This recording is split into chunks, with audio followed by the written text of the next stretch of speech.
আসসালামু আলাইকুম রাহমাতুল্লাহি ওয়া বারাকাতুহু। আপনারা দেখতেছেন আমি আছি এখন মালদ্বীপের এয়ারপোর্টে। আপনারা যদি পুরো ভিডিওটা না দেখেন তাহলে মিস করবেন। আজকে এখানে আসছে দেখেন চাইনিজ গেস্টরা আসলে মালদ্বীপের ভিতরে আসছে, কিভাবে আসেন, কি করেন, এই বিষয় নিয়ে আপনাদের সাথে কথা বলবো। দেখতেছেন এই হইল আমাদের চাইনিজ গেস্টু, এই দেখতেছেন তারা রিসোর্টে যাবে। আর দেখতেছেন ওইখানে স্পিড বোট আইসা পড়ছে। এখান থেকে তারা এক একটা রিসোর্টে যাবে এবং কি এক একটা আইল্যান্ডে যাবে। আর এবং এখান থেকে আসলে এয়ারপোর্টের থেকে ডাইরেক্টলি রিসোর্টের থেকে রিসিভ করার জন্য আইসা পড়ে রিসোর্টের কর্মচারীরা। আর এখান থেকে আপনার মনে করেন না তাদের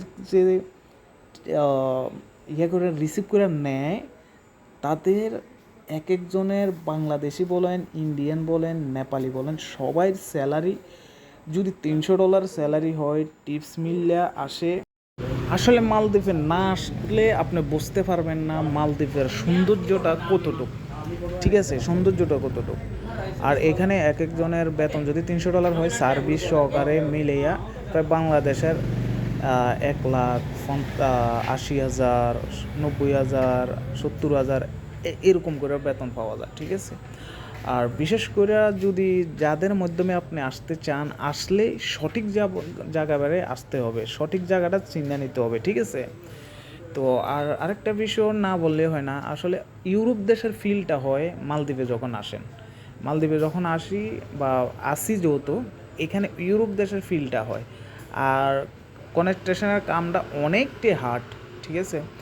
কনেকট্রেশনের কামটা অনেকটাই হার্ড। এর জন্য বেতনও একটু কম, এর জন্য আপনি কিছু বলতে পারেন। আর তবে হ্যাঁ, ঘোরার জন্য, এনজয় করার জন্য মালদ্বীপ পারফেক্ট, ঠিক আছে। ইউরোপ দেশের ফিলটা করতে পারবেন আপনার মালদ্বীপে আসলে। এগুলো হলো এই যে চাইনিজ, তাদেরকে এই যে দেখেন আবার আছে এইখানে ইন্ডিয়ানও আছে। আর এবং কি এই যে অন্য দেশেরও আছে, এই এই এই যে এইগুলো হচ্ছে চাইনিজ, ঠিক আছে।